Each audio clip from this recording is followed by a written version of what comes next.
morning, everybody. Thank you for tuning in. This is your P. Corman. My co-host is Tracy French Brown. Brown. Tiffy Brown. She's married now. Uh, good morning. Today we're gonna be talking about a really good, hot topic. Explosive. Yeah. And I've been talking about it. We thought it was a good topic to really talk on our show called HR Uncut. There is a post that's been going viral on social media. I think it started maybe Thursday or Friday. Viral.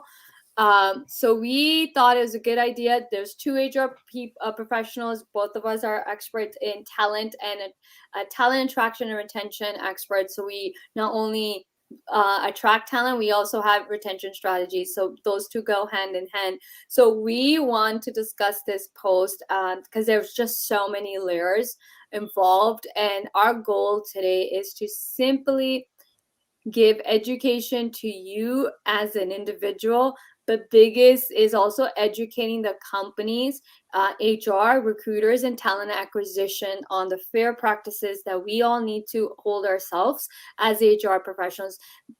There's no excuse anymore to, make any excuses of why. If you feel a candidate, this is about a candidate. Let me just bring the post before we even dive into talking about the topic is, let me share the screenshot. So if you're not aware, which I would have a hard time believing that you're not aware of this post, because it's been circulating on the social media. I've seen it. Tracy's seen it. Tracy divulged in any of the conversations around this? I did not. No, I don't think I engaged. No, except for offline. I talked about it. Yeah. Oh, okay. So not online, you talked about it. Okay, so I'm the only one that has engaged. You kind of were, yeah. Oh my God, I think I was engaging and then my words were taken out of context. I had to go on LinkedIn Live on Sunday morning to talk about this, just to get the message clear. And then I talked about it Monday on a candidate perspective. So I've been talking a lot about it because it is a hot topic. And then my comment got picked up by LinkedIn News. So that I had more people commenting, replying back to my comment.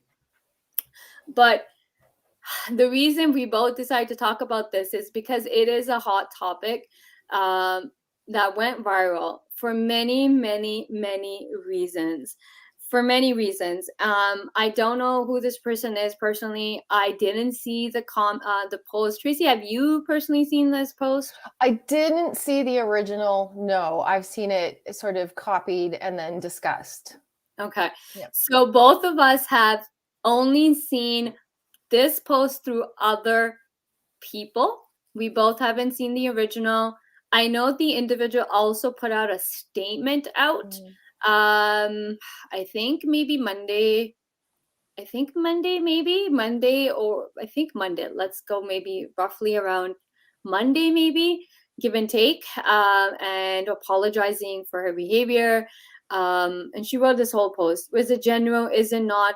To me, it does sound like a lawyer wrote it. So because she's a recruiter at an organization. But regardless, what I want to, before we kick off this segment, I just want to say that we are all human beings. I understand this is a very sensitive topic and it can get people riled up and mad for various reasons. But just take a step back and ask yourself, do you understand what this person's saying? Ask for what's their perspective. Don't just sit there, say, you wrote the post, so now you brought it on yourself. I had someone say this to me too. It's not that someone wrote a post and they brought it on themselves. Sometimes this is now me from an experienced person who writes content on LinkedIn. Sometimes there's so much jumbo mumbo up here and you're writing it. You can read it 10 times before you post it. Chances are you're always going to miss something. Chances are also there's a character limit. You can't get everything you want perfectly positioned when there's a limit. right? If we're writing an article, that can be a different story because there's no character limits on LinkedIn. But when we're writing a post, there's a character limit. When we're commenting on people's posts, guess what? There's a character limit. It's impossible to get everything out perfectly. We're human beings. And the phrase that now, when this post went up and it started going viral, people then started using the phrase humanize the workplace. Humanize. Now, that word always gets to me in good way and a bad way. When I see when people talk about, especially on this matter, first of all, look at your behavior. People want workplaces to be humanized. Guess what? Workplaces are made up of humans. So what are you doing? When you're so quick to jump down people's throat, you are the same person that's coming and working. Now you are dishumanizing, right?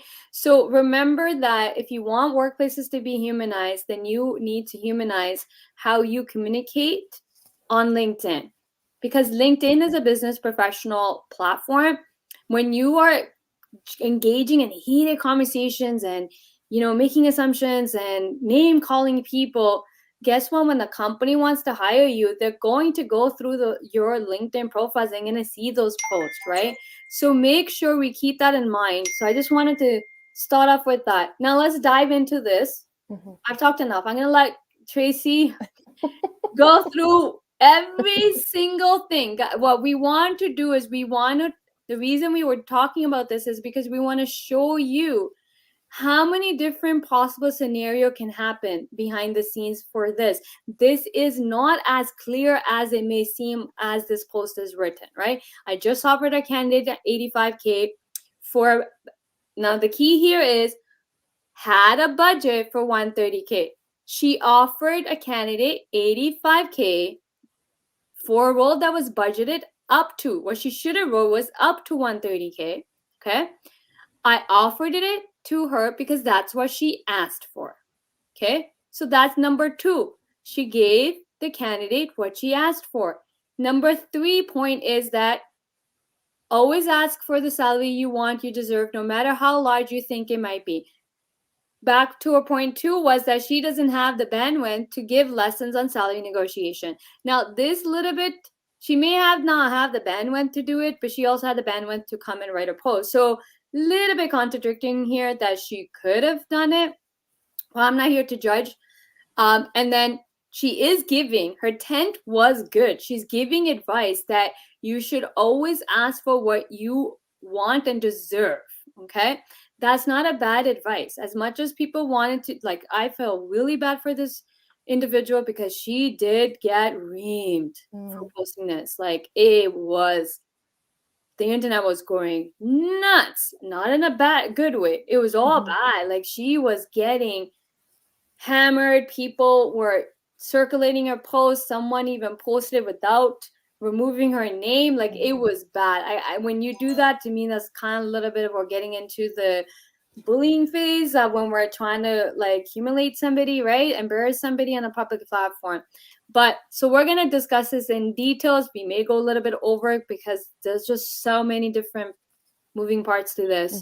So I'm going to give it off to Tracy to analyze this entire scenarios, and she's going to give you step by step of all possible scenarios be going on the background that you're not seeing. So Tracy, take it away. All right. Okay. So I think part of the reason why this created so much angst amongst people is that because we have always had this shroud of secrecy when it comes to salary, right? And I think historically, when it comes to job postings, we won't always put our salary ranges on there, and we can talk about the reasons and the pros of why we do it, and the reasons and the cons as to why we don't. Right? There's a whole host of reasons. I come from a background where I fully think that we should be transparent about salaries for both parties so that we avoid these kinds of situations, right? So, and it's not the first time where, there's been that thought process, because so at the end of the day, the whole employers want to get the best candidate at the best price, right? That's what we want. That's what employers want. A candidate wants to get the best job at the best price, right? I mean, we're both coming. Yeah, right. So we're both coming to the table with the same thing. What ends up happening sometimes is we nickel and dime each other.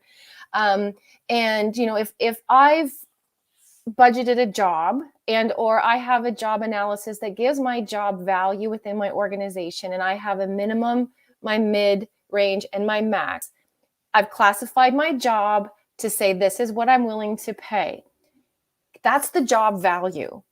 And sort of as we were discussing before with ourselves, Gurpreet, then you have the candidate value. What does the candidate bring to the table, and what do we value from that candidate?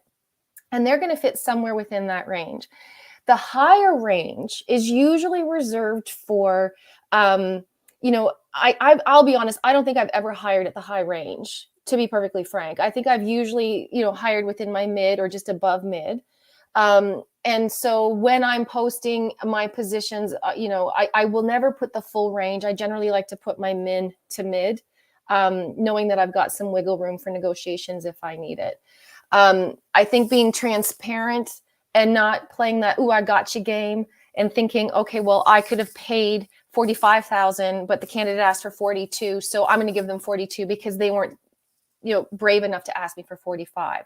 I don't think that is fair, and I don't think that.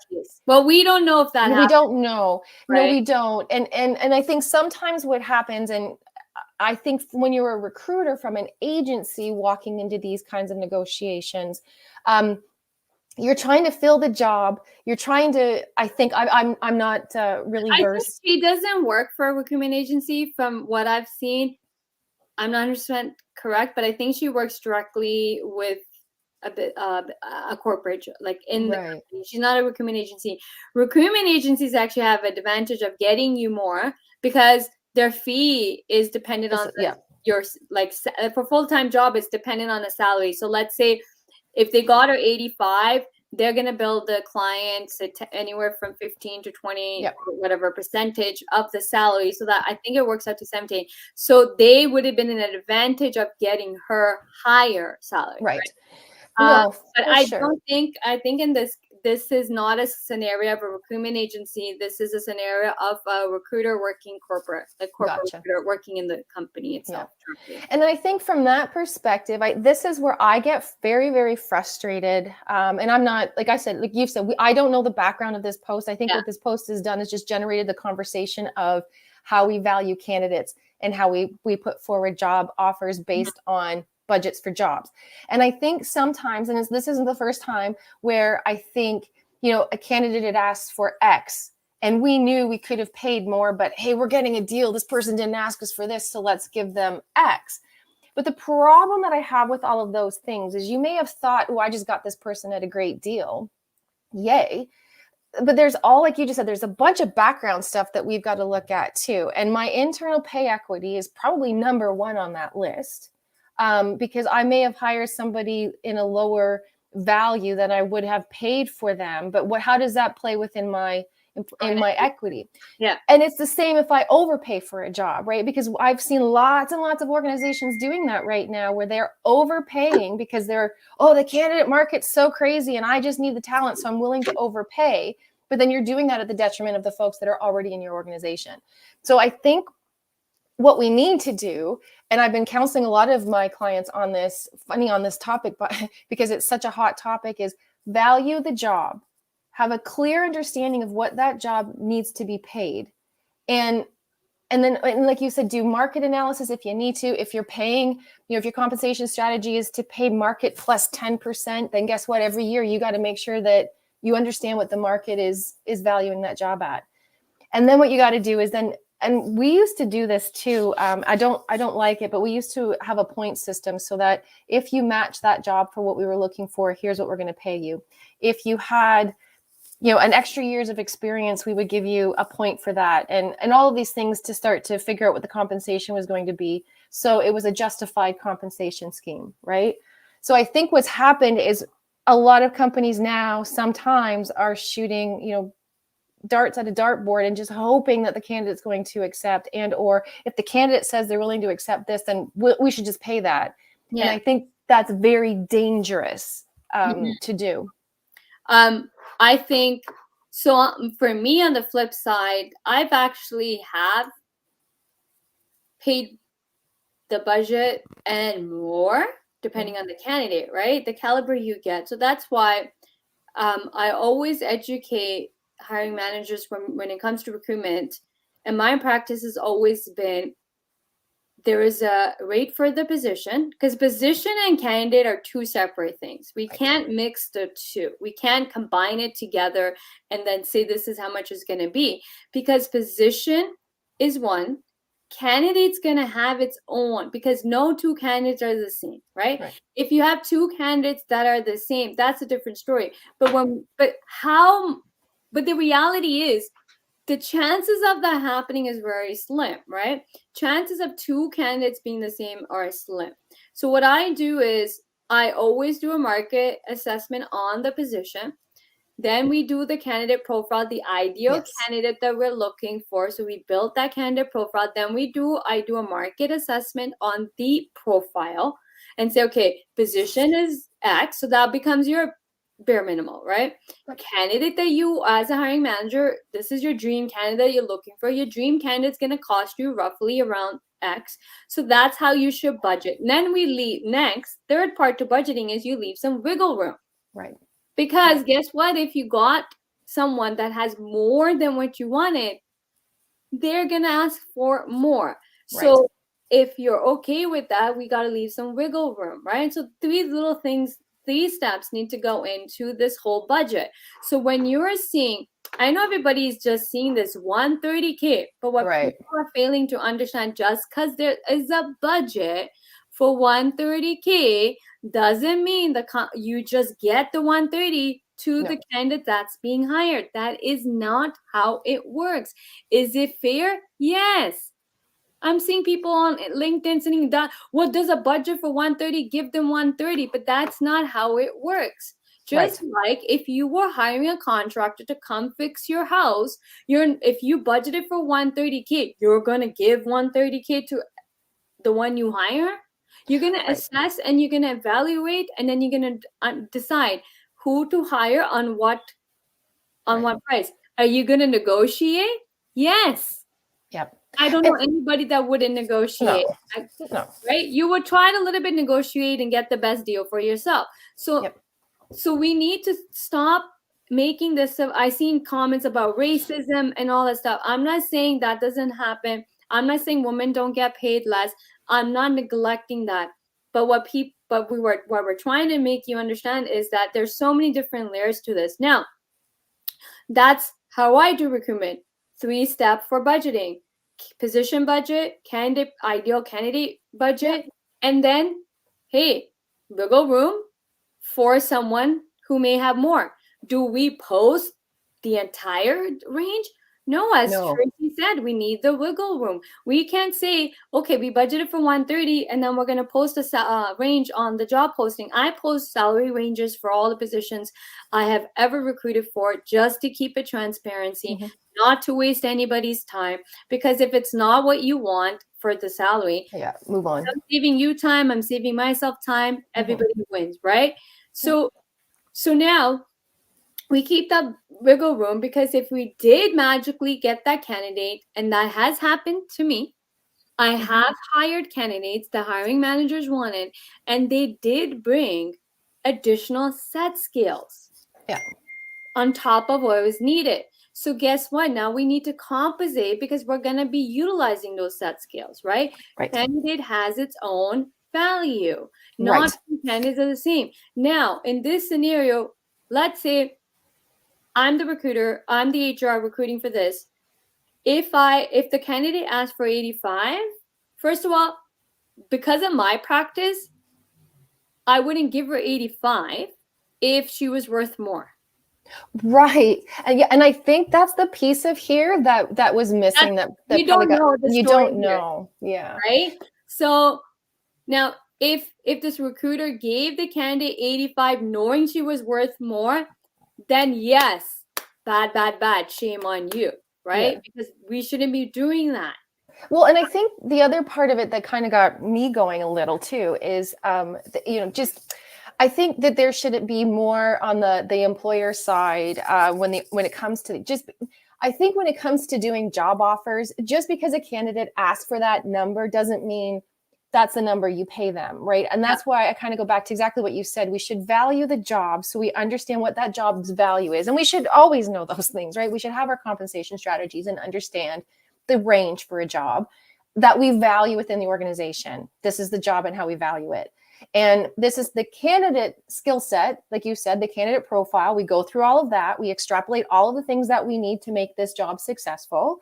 We understand, okay, this is our wish list, and our wish list is going to probably take us over possibly what our mid-range is. So we've got the wiggle room, but we know what our candidate pool is going to look like, so that if a candidate says, hey, can I have 85, but we know that that job is valued at 90, we offer 90. Give 90. Right. Exactly. And I think that's part of the problem when you're not managing your compensation properly, or you're just knee-jerk reacting, or allowing the candidate to decide what that job's going to be worth. And if they say 85, okay, I'm going to pay 85. So I think when it comes to employers, whether it's small, medium-sized enterprises, that's the component that they're missing sometimes is, well, if the candidate wants this, we'll just pay that. And that's where we end up with a bunch of internal equity issues, and then ultimately retention, because people start to leave. Yeah. So just to add, like exactly what Tracy's saying, like if the position, like, because both of us do this very thoroughly, can't speak on every HR out there, but this is why we're doing this. Hopefully other HR people who are not doing this practice can start implementing these practices into their organizations, talent acquisition, as well as recruiters, because there's whole different names of things. Like HR does recruitment, but not solely recruitment alone, right? Yeah. So the goal, like what we're trying to educate everybody on this is, listen, you do a market assessment, you do a candidate, you budget for the role, because role is separate from the candidate. I've even went to hiring managers when hiring manager said, here's what I'm looking for in a candidate. And then I go back and say, well, this candidate that you want, your dream candidate, this is how much it's going to cost you. And then they come to me, then they're like, oh, I can't fit that in my budget. Okay, so let's start removing things. Let's remove things from the position. Let's remove things from the ideal candidate profile, so we align it with your budget. You cannot ask for the moon and the star and not pay. And this is where I've seen companies do injustice if you don't do that. There's a scenario that happened to somebody I know, and this stuff gets me mad, and shame on that HR person who did this. They interviewed a candidate, and the individual said, when they asked for salary range, or I think she asked him what he was making in his last position. Salary. He said, I was making 75K. So I'm aiming for my bare minimum 75, but more, right? He went through the whole recruitment process. Guess what the HR came and when they made an offer to him? Tracy, guess how much the job offer was? 75. No. Then I don't know. Lower. 52. Oh dear. 52. Yeah. And that's a problem too. I don't like that either. This is where I'm like, people are lashing on this and saying this is lowball. This is not lowball. No. Lowball is when a candidate told you up front what their salary expectation is, and then you give them less. This individual came to me and I said, don't take it, cut your losses, because once you've told them you are making 75K in your last job, and that's your bare minimum, and you want more. How did she, pardon my language, how the hell did the HR come to you with the job offer at 55? I think it was. Not even prayer, 75, but 55. Yeah. And it's not fair. But he didn't. He ended up taking it because he was in a desperate situation. Oh, no. And this is where I have a problem when companies do this to candidates, fully knowing what they have asked for, and then that's 20K less. Right. And you know what? And that's where I get annoyed too, where some companies won't post their job or salary ranges, and because they know they can't pay what that market's pulling. So they won't put the salary range in there, hoping that you're going to come in and just take whatever it is that they offer you. And I do say shame on that. Because if you can't pay, and like you said, if you go through your candidate profile and you get everything just right and you realize that you're not at that market value because you don't have the budget for that, it's okay. You scale back to get, because if you're only able to pay 52 to 55, because that's okay, because smaller organizations sometimes can't pay the bigger wages. That's okay. But then you scale back on what. That's right. And you advertise the budget that you can pay, because that's what happens. You get these guys and these girls, these people who are earning the wages that they should be earning. And then they come to work for, apply for a job. No, and full well you can't give them what they're looking for. You've wasted everybody's time. But it's ridiculous. You can't pay them. And then you put them through the whole recruitment process, make them go through interviews, only to give them the job offer. At that moment, well, if someone's in a desperate situation, I tell people take it, but don't stop looking and go get the job that pays you your value and jump ship. That's what happens. I will give that advice to anybody. Yes, I'm HR, but I'm sorry. If you as a company are being unethical, you deserve people jumping ship. I'm sorry. I'm going to say it. This is HR Uncut. We are uncut talking here. We're not going to sit here and polish things up and say, no, that's the wrong thing. No. You are lowballing candidates. Shame on you. Mm-hmm. And yes, I will openly tell candidates to take the job if you're in desperate situation, but please keep looking. Jump ship when you get it, because that company clearly doesn't value retention. Because if any company values retention is a cost. Employees leaving your organization can cost you up to 200% of the ending salary of the individual leaving. So if you don't value people and what their set scales are, and you're benefiting and you think you saved 20K, you really didn't save 20K. You may at the moment save 20K, but when that person leaves, your cost just went skyrocketed. Yep. So shame on that companies, but I don't think that's what happened here. Don't know the full story, but if I had a candidate, hiring manager wants to hire, I would do the candidate assessment, then give it to the hiring manager. Listen, here's what the candidate's valued. I think I would give my recommendation of what the starting offer salary should be. Okay. The hiring manager may say, hey, let's a little bit decrease it because the candidate's going to negotiate. Here's what I say then. Let's save the back and forth. Mm-hmm. Just give them X and let's take it from there. Because when you have a choice as an employee and HR, you can give them less. They're going to negotiate, or just do the right thing and give them higher. And let them decide if they still want to negotiate. But you just save so much time from the back and forth. Yeah. Oh, and to me, it doesn't make sense. Like, it seems to me that, and we do it ass backwards. It's almost because we wait to have those salary conversations right at job offer. I mean, I really don't understand why we hold compensation so close and we don't want to talk about it. And I'll be honest, a lot of the organizations that I've worked with in the past that are like that, generally speaking, they don't like to have their salary out there generally because they either have very lowballed, like you said, they've lowballed the jobs, or they don't have the budget for what they're looking for. They don't probably have a compensation structure in place, so they don't have anything that they can put out there, or they already know they have an internal equity issue and they're not paying their people properly. So if they have to go out into the market and pay what they're supposed to pay, and they put a job range out or salary range out there, well, guess what? My internal folks are going to start getting mad. So if we do compensation properly from the get-go, whether you're a big company or a small company, I really don't care. There's no excuse. No. If you have your compensation tied up and you understand it, then we shouldn't be having these like strange conversations right at job offer. Everybody should know through the whole entire process. I don't understand why we are still doing these ridiculous conversations at the 11th hour trying to bring people on. I just don't get it. Me neither. That's why I educate hiring managers. No, we're gonna post a range. Like, if there's a pay equity issue, that's the audit that we need to do before we even hire anybody.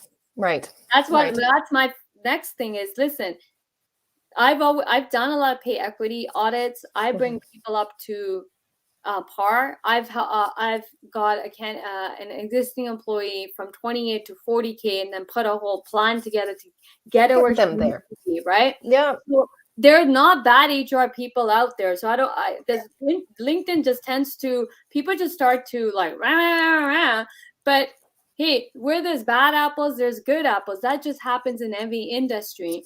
A good HR person would do a pay equity audit. The first thing you should, I've worked in so many companies where we always constantly did this. Just We constantly.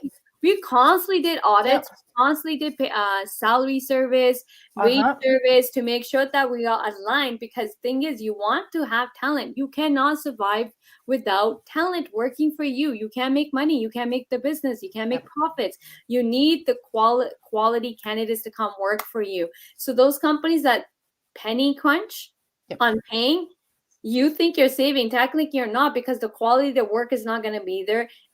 Your employees are going to leave you. I guarantee you, any company that's penny crunching right now and lowballing, you have a high turnover. And it amazes me how many companies are not even aware of the high turnover that they have. I dare every company out there that's lowballing to go run a turnover report. Magically, they don't even know what that is. Go run it. You have a payroll system. Go run a turnover report. I guarantee you, you have a high turnover. Yep. And now go do the cost on that turnover. Yep. That's millions of dollars. So just because you're not seeing that money come out of your business account, your bank account, doesn't mean it's not a cost. So actually, you are hurting your business by lowballing. Everybody knows if you get quality people and you pay them the market rate, you're getting 10 to 20 times more back in ROI, right? You need to have an ROI on your employees to see what they're generating. Yep. Second thing is, yes, why lowball candidates? If you can't afford it, there's no shame in that. Right. Just decrease what you're looking for. Look for what you can afford. Again, you can't ask for the moon and the star if you can't afford it. Right. Yes. And I think that's a conversation I have repeatedly, and it astonishes me how many times people will say, but I need this, but I can't pay that. And that's a problem. And you know what? I worked in an organization, and I'm going back years ago, like at least 15 years ago. And we had a pay problem. We absolutely did. We were paying just under market for 90% of the jobs within our workplace, right?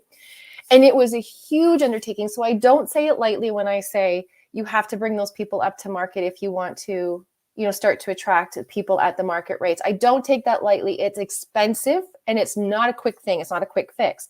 So when we had to start hiring some skilled folks, I put us into a situation where I was bringing people in higher than what I was paying people who were existing. But the difference was I had a plan.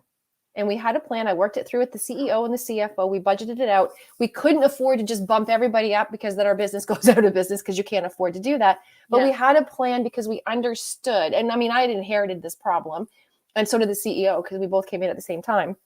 But we understood that we had to fix that internal while we were actually looking externally. So you can't do one without the other, right? So I think lots of companies get themselves into that situation where they've paid so low for so long, and then they want to go out and get the candidates at the right market rate, and they can't afford to do it.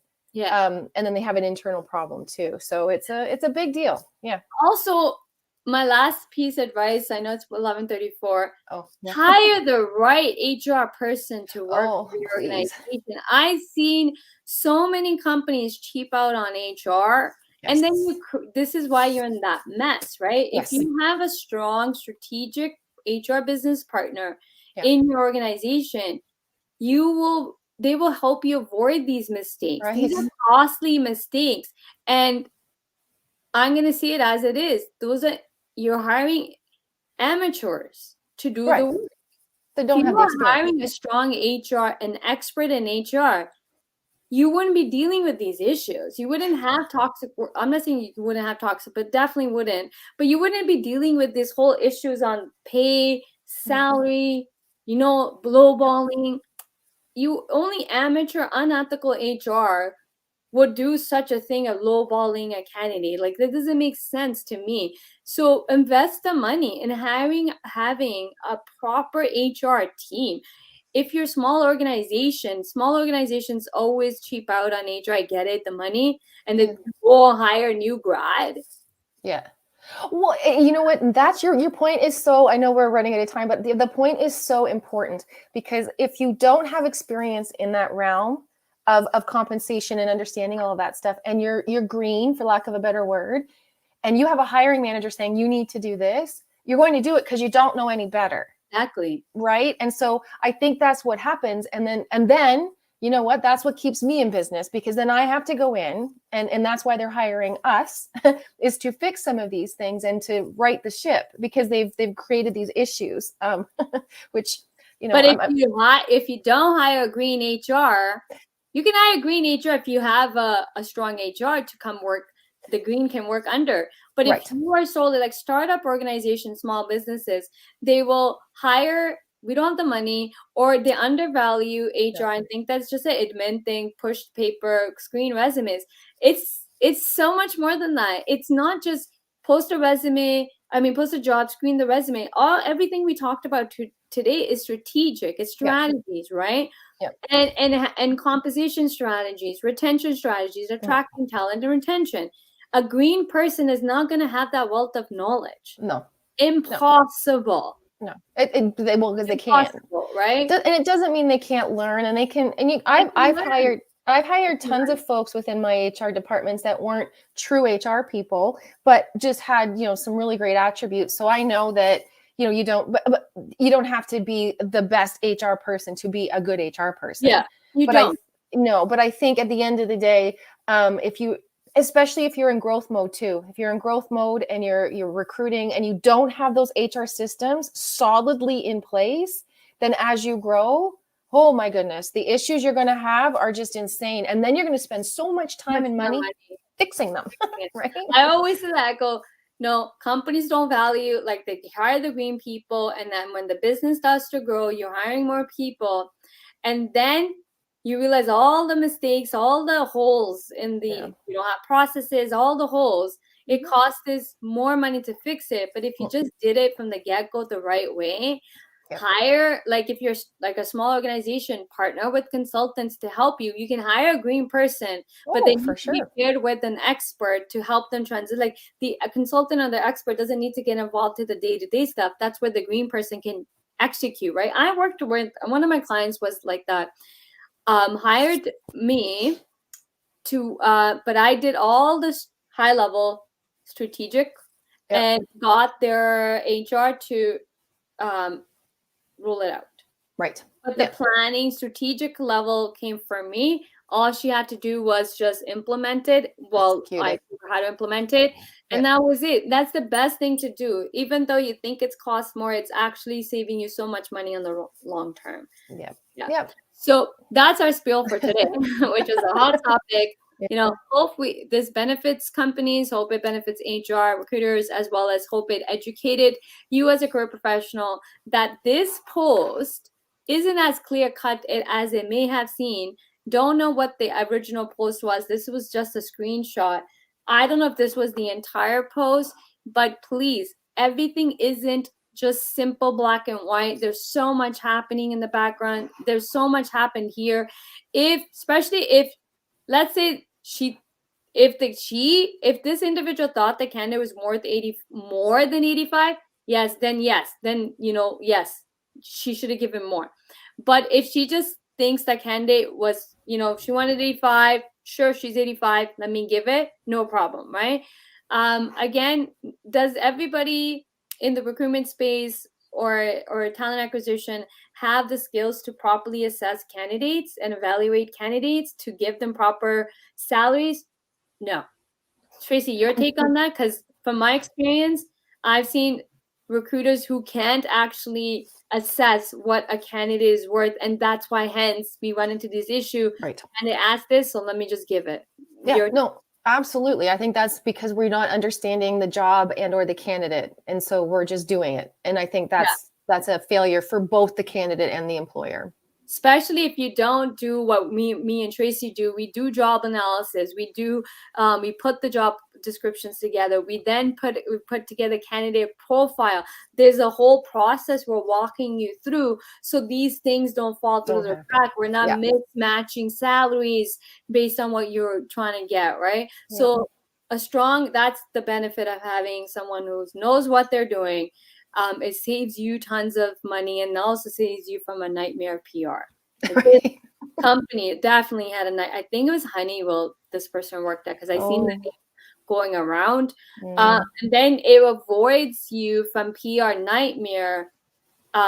Also, every company now needs to do a little bit of a PR training with their employees, especially HR, to get them aligned with your brand. Like, posts like this she could have written it better. This was a nightmare. And there's so many other people I see in recruitment space that are working for Fortune 500 companies like Amazon that sit on and just say so much ruckus on LinkedIn. And it's like, you're working for Amazon, you're a recruiter, how are you talking like this? So another piece of advice, companies need to start investing in a little bit of a training, or come up with a policy on what's appropriate for your employees to post on LinkedIn, because it does end up being reflected back to the employer.